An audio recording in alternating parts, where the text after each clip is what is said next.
अमित शाह, धर्मेंद्र प्रधान, पीयूष गोयल, नितिन गडकरी जैसे कद्दावर नेता उस टाइम पे छात्र थे और छात्र नेता के तौर पे आए थे। अपने देश के सुप्रीम कोर्ट के चीफ जस्टिस सूर्यकांत ने एक सुनवाई के दौरान युवाओं को कॉकरोच कहा और जिस तरह से उनकी जो टिप्पणी आई उसके चलते कॉकरोच जनता पार्टी का निर्माण हुआ।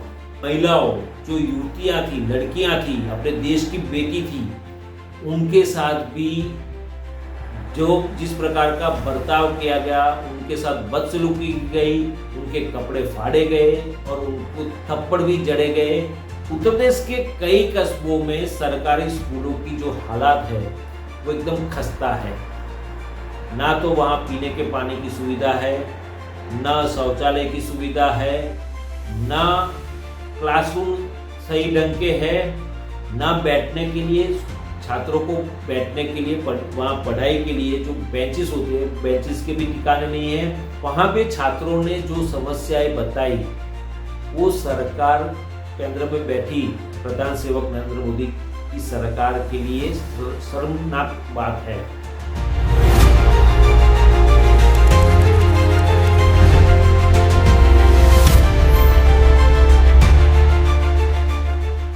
ठीक करेंगे 3 काम, प्रवेश परीक्षा और परिणाम। दोस्तों, आपको ऐसा लग रहा होगा कि ये नारेबाजी क्यों करना हो। ये नारेबाजी करने की वजह भी है मेरे पास।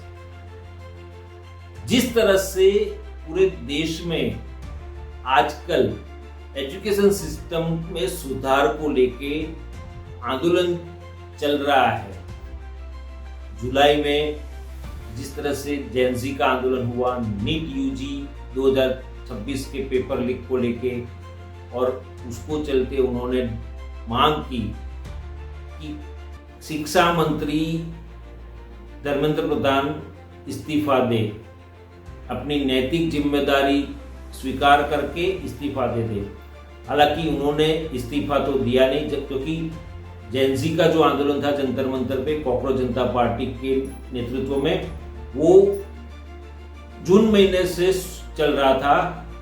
1 महीने तक तो ना तो सरकार ने दरकार करी, ना शिक्षा मंत्री ने भी इस मामले में कोई चर्चा करी। और जब 20 जुलाई को संसद का मॉनसून सत्र शुरू होना था, उसी दिन संसद चलो की कूच को लेकर शांतिपूर्ण के तरीके से जेनजी संसद की ओर आगे बढ़ना चाहते थे, लेकिन दिल्ली पुलिस ने जो दमन किया उसको चलते पूरे देश में, चाहे छात्र हो, युवा हो, विपक्ष के नेता हो या फिर समाज हो, सब में आक्रोश फैल गया। दोस्तों, ये जो छात्रों की गूंज है ना, वो इस साल शुरू हुई ऐसा नहीं है। आपको मैं अतीत में ले जाऊंगा। 1974 की साल है, गुजरात में एक आंदोलन हुआ था, नवनिर्माण आंदोलन, और उसमें जो मुद्दा था वो भी शिक्षा को लेकर ही था। क्योंकि उस टाइम पे सरकारी इंजीनियरिंग कॉलेजेस में हॉस्टल की मेस फी, मतलब फूड बिल जो थे, उसमें बढ़ोतरी की गई थी। और इससे छात्र जो उस टाइम पे इंजीनियरिंग कॉलेज में पढ़ रहे थे, उन छात्रों ने विरोध किया और उन्होंने सरकार से मांग की कि ये मेस फी जो है वो कम की जाए, पहले जितनी थी उतनी ही रखी जाए। लेकिन सरकार ने माना नहीं और उसको चलते नवनिर्माण का आंदोलन शुरू हुआ। छात्रों ने आंदोलन शुरू कर दिया और नवनिर्माण आंदोलन गिना जाता है। अहमदाबाद और मोरबी की सरकारी इंजीनियरिंग कॉलेज से शुरू हुआ ये आंदोलन पूरे देश और दुनिया में जाना जाता है, क्योंकि इस आंदोलन में छात्रों के साथ साथ समाज भी जुड़ गया। क्योंकि समाज को भी उस टाइम पे केंद्र में कांग्रेस की सरकार थी, इंदिरा गांधी की सरकार थी और महंगाई आसमान को छू रही थी। उसको चलते समाज भी उस आंदोलन में जुड़ गया और इसके चलते पूरे राज्य में आंदोलन चला और उसके कारण उस टाइम की कांग्रेस की चिमनभाई पटेल की सरकार, मतलब चिमनभाई पटेल मुख्यमंत्री थे, उन्होंने भी काफी दमन किए। उस टाइम पे उनकी सरकार ने छात्रों पे दमन किए, लेकिन छात्र झुके नहीं और आखिरकार प्रधानमंत्री इंदिरा गांधी को चिमनभाई पटेल को मुख्यमंत्री पद से हटाने का आदेश जारी करना पड़ा। और जिस तरह से छात्रों की हॉस्टल की जो मेस फी थी वो एज इट इज कर दी गई, और तब से छात्रों की गूंज पूरे देश में नवनिर्माण आंदोलन के तौर पे जानी जाती है। फिर आया दौर 1980 का, जब भाजपा की स्थापना हुई। जनसंघ में से भाजपा की 1980 में स्थापना हुई, और उसकी स्टूडेंट विंग, जो वैसे तो आजादी के टाइम से स्थापित थी, एबीवीपी जनसंघ की, आरएसएस की स्टूडेंट विंग के तौर पे काम कर रही थी, लेकिन 1980 में भाजपा की स्थापना होने के बाद वो भाजपा की स्टूडेंट विंग के तौर पे काम शुरू किया, और उसको चलते उन्होंने उस टाइम पे गैर भाजपा सरकार के खिलाफ एक मुहिम छेड़ी थी। शिक्षा में सुधार, एजुकेशन सिस्टम में जो लूपहोल्स थे, जो लापरवाही थी और जो कांड हो रहे थे उस टाइम पे, और भ्रष्टाचार फैला हुआ था, ऐसा उस टाइम पे बताया जा रहा था। तो उन्होंने एक नारा दिया था, ठीक करेंगे 3 काम, प्रवेश, परीक्षा और परिणाम। ये 3 को लेकर आंदोलन छिड़ा था, और उस टाइम पे छात्र नेता के तौर पे और जिनकी अगुवाई में ये आंदोलन शुरू हुआ था, वो उसमें अमित शाह, धर्मेंद्र प्रधान, पीयूष गोयल, नितिन गडकरी जैसे कद्दावर नेता उस टाइम पे छात्र थे और छात्र नेता के तौर पे आए थे। और जिस तरह से ये आंदोलन छिड़ा और उसके चलते शिक्षा में सुधार थोड़ा बहुत हुआ, लेकिन जब 2026 आया और केंद्र में भाजपा की एनडीए की सरकार है, वैसे 2014 से भाजपा एनडीए की सरकार है, लेकिन 2026 में नीट यूजी 2026 का पेपर लीक होने की वजह से जो, और उसके कारण एनटीए ने परीक्षा रद्द कर दी, उसको चलते 22 निर्दोष छात्रों ने आत्महत्या कर ली, और इसके कारण पूरे देश में आक्रोश फैल गया। और अपने देश के सुप्रीम कोर्ट के चीफ जस्टिस सूर्यकांत ने एक सुनवाई के दौरान युवाओं को कॉकरोच कहा, और जिस तरह से उनकी जो टिप्पणी आई, उसके चलते कॉकरोच जनता पार्टी का निर्माण हुआ और जन्म हुआ। कॉकरोच जनता पार्टी के अभिजीत तिपके ने नीट यूजी 2026 के पेपर लीक को लेके एक आंदोलन छेड़ने की शुरुआत की, और उसमें काफ़ी सारे देश के काफ़ी सारे छात्रों ने हिस्सा लिया। लाखों की तादाद में लोग दिल्ली के जंतर मंतर पे इकट्ठा होना शुरू हो गए। जून में शुरू हुआ आंदोलन, और जिस तरह से आंदोलन आगे बढ़ रहा था, और 20 जुलाई को संसद का मानसून सत्र शुरू हुआ। उस टाइम पे संसद चलो कूच आयोजित की गई थी, और उसको कुचलने की जो कोशिश की गई, और उस दौरान 20 जुलाई को आंदोलन कर रहे छात्रों पे, और जिनको जेनजी कहते हैं हम लोग, वो जेनजी को कुछ दबाने की, उनके ऊपर दमन किया गया, उनके ऊपर लाठीचार्ज किया गया, टीयर गैस के सेल छोड़े गए, पैलेट गन से फायर किया गया। इतना तो समझे चलो, लेकिन महिलाओं, जो युवतियां थी, लड़कियां थी, अपने देश की बेटी थी, उनके साथ भी जो जिस प्रकार का बर्ताव किया गया, उनके साथ बदसलूकी की गई, उनके कपड़े फाड़े गए और उनको थप्पड़ भी जड़े गए। तो उसको चलते पूरे देश में जेनजी के साथ साथ समाज में भी आक्रोश फैल गया, और उसको चलते 25 जुलाई को केंद्रीय शिक्षा मंत्री धर्मेंद्र प्रधान को इस्तीफा देने के लिए मजबूर होना पड़ा। दोस्तों, ये बात छात्रों की गूंज की हो रही है, तो छात्रों की गूंज 1974 से चली थी, आज भी वैसी की वैसी ही है, क्योंकि पिछले 12 सालों में कोई सुधार नहीं हुआ है।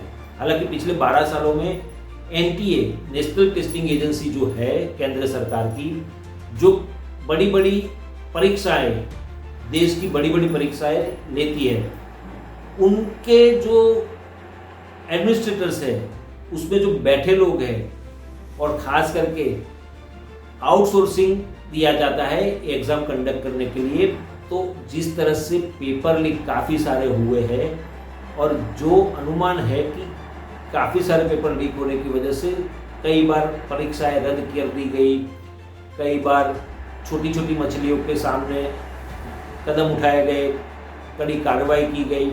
लेकिन नीट यूजी 2026 का पेपर लीक होने के बाद जिस तरह से सरकार ने छोटी छोटी मछलियों को ऊपर ही एक्शन लेना शुरू किया, और जो जिम्मेदार थे, खास करके केंद्रीय शिक्षा मंत्री, अपनी नैतिक जिम्मेदारी को स्वीकार करना चाहिए, वो स्वीकार नहीं किया। हालांकि उन्होंने युवाओं को, जेनजी के आंदोलन को, और जेनजी जो आंदोलन कर रहे थे जेनजी, उनको दहशतगर्द की बी टीम बता दिया। और जिस तरह से ये जेनजी का आंदोलन हुआ और उसके चलते उनको इस्तीफा देना पड़ा, और उसके बाद जो थोड़ा बहुत शांत हुआ है ये आंदोलन, लेकिन एनटीए की एक और लापरवाही सामने आई, और वो है यूजीसी नेट की जो जून 2026 में परीक्षाएं ली गई। 87 सब्जेक्ट्स की परीक्षाएं ली गई, जिसमें assistant professor, junior research fellows और फेलोशिप और पीएचडी के स्टूडेंट्स जो करना चाहते हैं उनके लिए एग्ज़ाम कंडक्ट की जाती है। 87 सब्जेक्ट्स की एग्ज़ाम्स ली गई, उसमें 3 सब्जेक्ट की परीक्षाएं अचानक से सोमवार को एनटीए ने रद्द कर दी। रद्द करने की वजह क्या बताई? तो typography, spelling mistake, grammar mistake, गलत आंकड़े दिए गए, गलत बातें दिखाई गई, और जो पिछले साल का क्वेश्चन पेपर था उसमें से ही क्वेश्चंस इस बार के पेपर में भी चेप दिए गए। तो उसको चलते ये 3 सब्जेक्ट की परीक्षा रद्द कर दी गई, और अगले महीने मतलब 7 सितंबर में 9 सितंबर और 10 सितंबर 2 दिन ये 3 सब्जेक्ट की रीटेस्ट होगी। तो ये जो एनटीए की लापरवाही है, एनटीए केंद्र सरकार मतलब प्रधान सेवक नरेंद्र मोदी की सरकार की निगरानी में काम करती है, और वहाँ पे नीट यूजी 2026 पेपर लीक का भी मामला शांत नहीं हुआ, और ऐसे मामला बाहर आया है और ऐसा खुलासा हुआ है, तो सरकार सबके दायरे में जरूर आ गई। दोस्तों, जेनजी की जो चिंगारी थी शिक्षा में सुधार की, उसको लेके अब जैन अल्फा भी मैदान में आ गए हैं। खास करके उत्तर प्रदेश की बात करूं तो उत्तर प्रदेश में बाबा योगी आदित्यनाथ, मतलब भाजपा शासित राज्य है, बाबा योगी आदित्यनाथ उनके मुख्यमंत्री है। योगी आदित्यनाथ हमेशा दावा करते रहते हैं कि शिक्षा में सुधार हुआ है, स्कूलों में सुधार हुआ है, सरकारी स्कूल में अच्छी अच्छी सुविधाएं दी जाती है, ये होता है, फलाना होता है, ढिमका होता है, ऐसे बड़े बड़े दावे किए जाते हैं। और मेन स्ट्रीम मीडिया में बड़ी बड़ी एडवर्टाइजमेंट, बड़ी बड़ी डॉक्यूमेंट्री उत्तर प्रदेश सरकार की विकास की गाथा दिखाई जाती है, और मेन स्ट्रीम का मुंह बंद किया जाता है। उत्तर प्रदेश के कई कस्बों में सरकारी स्कूलों की जो हालात है वो एकदम खस्ता है। ना तो वहाँ पीने के पानी की सुविधा है, ना शौचालय की सुविधा है, ना क्लासरूम सही ढंग के है, ना बैठने के लिए छात्रों को बैठने के लिए वहाँ पढ़ाई के लिए जो बेंचेस होते हैं, बेंचेस के भी ठिकाने नहीं है। और कई स्कूल्स तो ऐसे हैं कि जहाँ छात्रों की संख्या है उसके सामने शिक्षक बहुत कम है, काफ़ी सारे सब्जेक्ट के टीचर्स है ही नहीं। और जो जेनजी ने आंदोलन छेड़ा, जो चिंगारी लगाई थी, वो चिंगारी पूरे देश में और खास करके उत्तर प्रदेश में आग की तरफ फैली हुई है। और अलग अलग कस्बों में जैन अल्फा जो 2012 के बाद जन्मे हैं और आज स्कूल में है, उन लोगों ने भी ठान ली कि हम भी हमारे पढ़ाई की जो सुविधा होनी चाहिए, हमारी शिक्षा की जो सुविधा होनी चाहिए, हमारे शिक्षा में अच्छी तरह से हमको पढ़ाई होनी चाहिए, हमारी शिक्षा भी अच्छी मिलनी चाहिए, हमको भी सही ढंग से टीचर्स मिलने चाहिए, हमें भी सही ढंग की बेंचेस चाहिए, सुविधाएं चाहिए। तो उसको लेके उन लोगों ने भी आंदोलन छेड़ दिया और वो भी मैदान में आ गए। और उत्तर प्रदेश के कई कस्बों में सरकारी स्कूलों को लेके छात्रों ने आंदोलन छेड़ दिया है। मैं कल की बात करूं, सोमवार की, तो उत्तर प्रदेश का बालागंज है, वहां की सरकारी स्कूल के छात्रों ने लखनऊ में ह्यूमन चेन बनाई और एक ह्यूमन चेन बना के पूरा रास्ता घंटों तक रोक दिया और जाम कर दिया, ट्रैफिक जाम हो गया। फिर भी योगी आदित्यनाथ की सरकार के पेट का पानी भी नहीं हिला और उनके कान में जूं तक नहीं रहेंगी। तो जिस तरह से जैन अल्फा आंदोलन कर रहे हैं, ये उत्तर प्रदेश की बात हुई। अब मध्य प्रदेश की बात करूं तो मध्य प्रदेश में भी ऐसे ही हालात है। वहां पर भी भाजपा की सरकार है, डॉक्टर मोहन यादव मुख्यमंत्री है। डॉक्टर मोहन यादव के कार्यकाल में जिस तरह से स्कूलों की शिक्षा अच्छी होनी चाहिए, स्कूल में जिस तरह की सुविधा होनी चाहिए, वहाँ पर भी मध्य प्रदेश में भी कहीं ना कहीं ऐसी किस्से सामने आए हैं और वहाँ पर भी आंदोलन जैन अल्फा कर रहे हैं। तीसरा राज्य है राजस्थान। जैन जी के आंदोलन के बाद सबसे पहली आवाज़ राजस्थान से ही आई थी जैन अल्फा की। वहाँ पे स्कूलों के छात्रों ने जिस तरह से हंगामा किया, सुविधाएं देने के लिए जो हंगामा किया, और प्रशासन को मजबूरन उनकी बात माननी पड़ी और प्रशासन ने उनको विश्वास दिलाया कि हम लोग सही करेंगे, लेकिन अभी तक कुछ हुआ नहीं है। गुजरात में भी हालात ऐसे ही है। कई सरकारी स्कूल्स जो है वो खस्ता हालत में है। कई स्कूल्स में क्लासरूम की कमी है। कई स्कूल्स में जो गांव में या कस्बों में होती है, वहाँ पे आने जाने के लिए गांव से बच्चों को पढ़ने जाना है, तो वहाँ से उनके गांव से स्कूल तक का रास्ता नहीं है। ऐसी काफ़ी असुविधाएं हैं, वहाँ पर भी समस्याएं बहुत है। जैन अल्फा को भी काफ़ी सारी समस्याओं का सामना करना पड़ रहा है और उसको चलते जैन अल्फा आंदोलन कर रही है। जिस तरह से छात्रों की आवाज़ है और छात्रों की गूंज है, उसको पकड़ के लोकसभा में प्रतिपक्ष नेता राहुल गांधी ने छात्रों की गूंज मुहिम शुरू की और उन्होंने 3 बड़े शहरों में, कोटा से शुरुआत की, कोटा, देहरादून और प्रयागराज, 3 शहरों में छात्रों की गूंज कार्यक्रम किया। वहाँ पे छात्रों ने जो समस्याएं बताई, वो सरकार केंद्र में बैठी प्रधान सेवक नरेंद्र मोदी की सरकार के लिए शर्मनाक बात है, क्योंकि जो सुविधाएं दी जाती है, ऐसा दावा करती है, करोड़ों रुपए खर्च करती है अपने विज्ञापन देने में, मेन स्ट्रीम मीडिया में, न्यूज़ चैनल्स पे या अखबारों में जिस तरह के बड़े बड़े दावे की विज्ञापन दी जाती है, करोड़ों रुपए खर्च किए जाते हैं, उसमें ना कोई सच्चाई है ना कोई ज़मीनी हकीकत है। क्योंकि ज़मीनी हकीकत देखने जाए तो वहाँ पे असुविधा ही है और समस्या ही है। कोई किसी प्रकार की जो दावे किए गए हैं वो सिर्फ दिखावे के हैं और सिर्फ सरकार और मुख्यमंत्री और प्रधानमंत्री की छवि अच्छी दिखाने के लिए और मतों को लेने के लिए ये सब दावे किए गए हैं, ऐसा लग रहा है। दोस्तों, जैन अल्फा जो आंदोलन कर रहा है, उनकी समस्या भी पीड़ादायक है।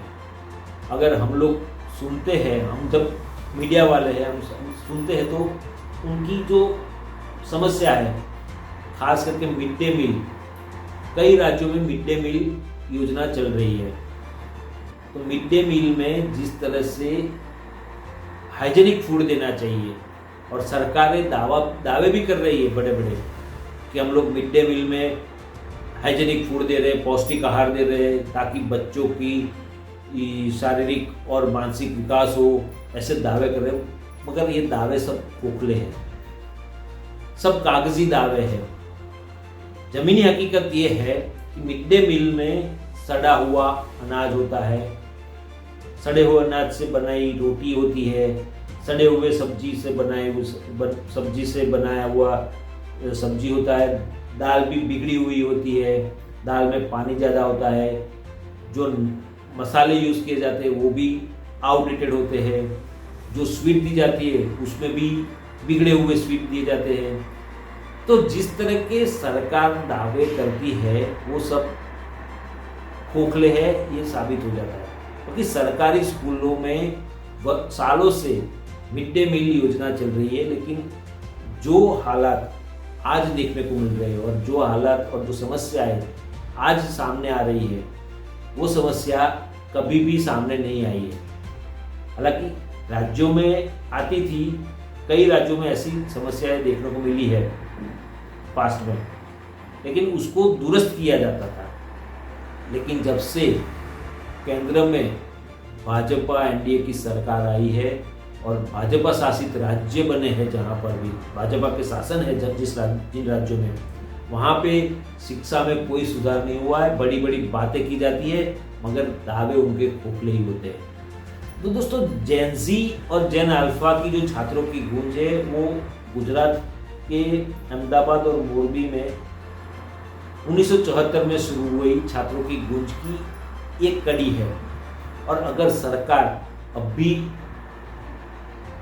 इसके सुधार में कोई ठोस कदम नहीं उठाएगी तो आने वाले समय, मतलब आने वाला समय जो है 2027 में 7 राज्यों में विधानसभा चुनाव होने हैं।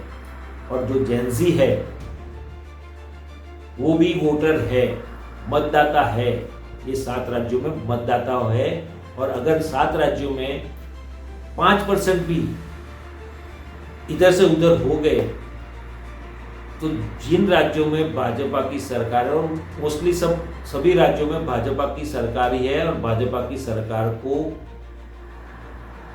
जाना तय हो जाएगा। क्योंकि 5% भी वोट अगर इधर से उधर हो गए, जेन ज़ी नाराज है और जेन ज़ी भाजपा के खिलाफ में है, सरकार के खिलाफ में, अगर वो डाइवर्ट हो गया तो 5% वोट भी अगर इधर से उधर हो गए तो सरकार बनना तो दूर की बात, हमेशा के लिए घर पे जाने का तय हो जाएगा उनका। दोस्तों, ये 7 राज्यों की विधानसभा के चुनाव की बात है। 2029 में लोकसभा चुनाव भी आ रहे हैं और उसको चलते जेन ज़ी नाराज है, और जो जेन अल्फा है वो भी आने वाले समय में एक मतदाता बनने वाले, युवा मतदाता बनने वाले।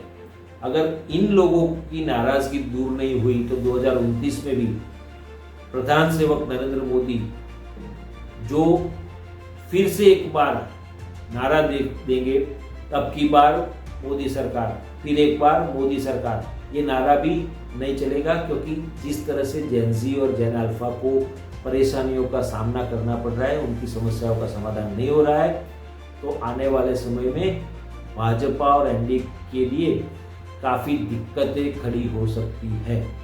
दोस्तों, जिस तरह से विपक्ष ने भी ये मुद्दा उठा लिया है और विपक्ष भी शिक्षा में सुधार की बात कर रहा है और शिक्षा में सुधार की डिमांड कर रहा है, तो राहुल गांधी ने जो जंतर मंतर और दूसरे राज्यों में जो जेन ज़ी का आंदोलन चल रहा था, नीट यूजी पेपर लीक के मामले पे, उसमें जिस तरह से दमन किए गए, अत्याचार किए गए, और यहाँ तक कि अपने देश की बेटियों को जिस तरह से गाली गलौज सोशल मीडिया पे भाजपा के सोशल मीडिया टीम, मतलब आईटी सेल और भाजपा के कार्यकर्ता और नेता जिस तरह की भाषा का प्रयोग करते हैं अपनी देश की लड़कियों के लिए, वो काफ़ी शर्मनाक बात है भाजपा के लिए।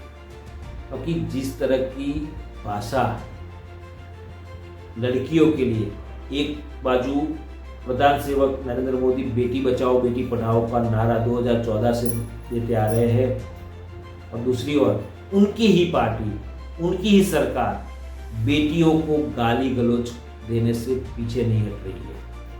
और जिस तरह की गाली गलौज बेटियों के साथ हो रही है, तो ऐसे में बेटी कैसे बचेगी, बेटी कैसे पढ़ेगी? क्योंकि जिस तरह का अत्याचार सोशल मीडिया पे, जिस तरह की पोस्ट की जाती है, उससे त्रस्त होके लड़कियां कहीं कोई गलत कदम न उठा ले, ऐसा भी एक डर उनके माँ बाप को रहता है। और जिस तरह से जेन जी और जेन अल्फा, जिनके माँ बाप सरकार के खिलाफ आवाज़ नहीं उठा सकते थे, सरकार से सवाल नहीं कर सकते थे, शिक्षा में सुधार के लिए बात नहीं कर सकते थे, लेकिन उनके बेटों ने, उनके बच्चों ने, आज की पीढ़ी ने, आने वाले भविष्य ने जो आवाज़ उठाई है वो एकदम सही है। और आने वाले समय में अगर सरकार इसमें सुधार नहीं करेगी और उसको लेके आगे नहीं बढ़ेगी और जेन जी और जेन अल्फा की जो समस्या है उसका समाधान नहीं करेगी, तो सरकार के लिए दिक्कतें आगे ज़्यादा है। हालांकि 2029 में लोकसभा का चुनाव है, 2027 में 7 राज्यों का विधानसभा चुनाव है। तो मैं यहाँ पर एक बात बताना चाहूँगा कि 7 महीने के बाद भाजपा की राष्ट्रीय टीम, नेशनल टीम पदाधिकारियों की नियुक्ति 7 महीने बाद की गई, क्योंकि जनवरी 2026 में भाजपा के राष्ट्रीय अध्यक्ष के तौर पे नितिन नवीन ने पदभार संभाला था। उसके बाद 7 महीने के बाद अब जाके कल मतलब सोमवार को पदाधिकारियों की नियुक्ति की गई, और उसमें ज़्यादातर यंगस्टर्स को भाजपा की तरफ खींचने के लिए ज़्यादा से ज़्यादा युवाओं को तवज्जो दिया गया है। हालांकि पुराने ही नेता है, लेकिन युवाओं में ज़्यादा फेमस है।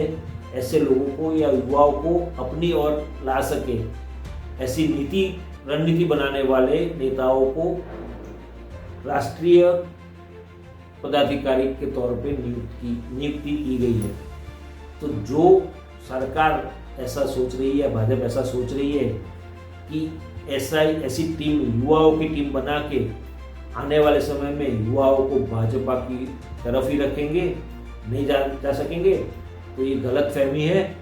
अगर भाजपा चाहती है कि जेन जी भाजपा की फेवर में रहे या सरकार की फेवर में रहे, या आने वाले चुनाव में सरकार वापस बने, चुनाव के बाद सरकार में वापस आए, वापसी करे भाजपा, तो उसके लिए शिक्षा में सुधार अति आवश्यक हो जाता है और ये करना ज़रूरी है। अगर नहीं किया तो घर पे वापस जाने की तैयारी शुरू कर देनी चाहिए।